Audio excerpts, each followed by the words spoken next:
Okay, so here's a display or an illustration of the hippocampus. And what we're focusing on here for right now is the whole idea of retaining information in the brain, retaining info in brain. Sorry about the dogs in the background. It gives you a little bit of a distraction. We seem to have some owners in the neighborhood that can't seem to manage their dogs very well. Anyway, so memory requires brain networks, and the hippocampus is one of the major components of memory. And remember that when we talk about memory, when we talk about brain structures, that's really what they are. They're these condensed brain networks of neurons that create these structures. And the hippocampus is also part of, which is what we're going to kind of focus in on here, is that the hippocampus is part of what we refer to as the limbic system. Now, if you remember back as we were talking about various brain structures and systems, the limbic system is intimately involved with emotions. And so it would make sense that a structure like the hippocampus with memory is also connected to emotions in some way, because most of our emotional output really is connected to emotions, or our emotional output is actually connected to a lot of memories themselves.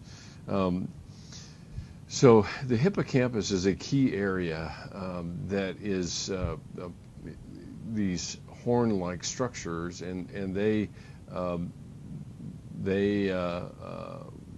when these are impacted, whether it's by a injury or by a problem with an illness, for example, or a head injury, a lot of times this gets impacted, and then of course people's memories are impacted. So the hippocampus is what oftentimes happens with damage itself. And again, we find out as much from people who have intact hippocampus areas as we do people that have a damaged area. But when people have a damage here, they have trouble remembering verbal information, with verbal information, and sometimes on occasion we might be able to increase the emotional connection. But even still, with this verbal information, as you would imagine, the left hippocampus is directly involved with verbal information, as you would expect, because the left hemisphere is involved with verbal things. The same thing is true with the right hippocampus, and I'll just put HC to be short. When that gets damaged, what ends up happening is people have trouble remembering visual designs,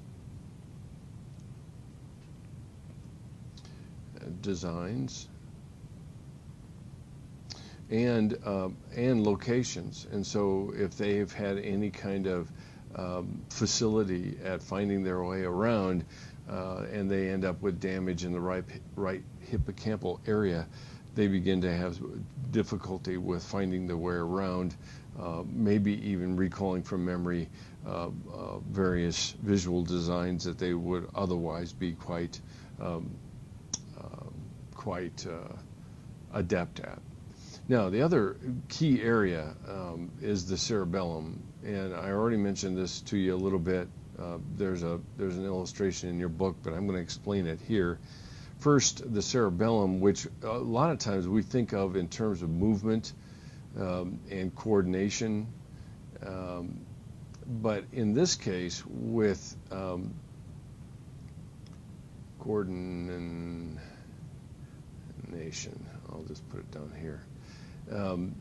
The cerebellum is also involved with what we refer to as implicit memories that are usually a part of classical conditioning. So, for example, if you were to come and shake my hand and I had a tack hidden in my hand, so that when you grasped my hand, you got stuck with that particular stick pin. The next time you would go to shake my hand, you would probably be a little cautious about it, which is the connection of a handshake. Remember back with classical conditioning, a handshake, which is relatively neutral, connected to an automatic response of pain, which makes for memory, an implicit memory, and then you're a little bit more hesitant to do that. And implicit memories are a good example where I'm not really taught anything, but basically through classical conditioning, I learn it and usually will retain it for quite some time. And that's essentially, like we talked before, classical conditioning is also the basis for a lot of phobic reactions. The other major component part in the brain itself is the basal ganglia. And the basal ganglia are often involved with movement as well, much like the cerebellum is. As a matter of fact, the basal ganglia is the area in the brain that facilitates formation of these procedural memories that I mentioned, like tying your shoe. But these basal ganglia oftentimes are impacted by Parkinson's disease, and that's exactly why you often see people with Parkinson's have you often see them with tremors and kind of tick-like movements that go along with it. So, but the basal ganglia are also involved with what I refer to as movement and with implicit memories, and again, or procedural memories. And again, like I said, the basal ganglia are important in movement, and so when we learn something over and over and over again, a little bit like tying your shoe, you don't have to think about how you were taught. You will do that automatically when you put a pair of shoes on that have shoelaces. You know to cross them, to flip them over, to create the bows, and so forth. You don't have to think through each and every component part of that movement. And the basal ganglia are really what are involved with that particular kind of memory itself. The last thing I want to mention is something that is referred to as infantile amnesia. And what we have found with memory is that oftentimes people's memory seem to become far more detailed and rich after about 3 years of age. And some of that is because of development, and the development in that particular area of the brain. And so most of the time before 3 years of age, there's not very much in the way of memory at all. And then after 3 years of age, you begin to remember more and more, and it's an increasing amount, not only amount, but also detail. And oftentimes, people will have kind of particulate memories before 3 years of age, so it doesn't mean you don't remember anything.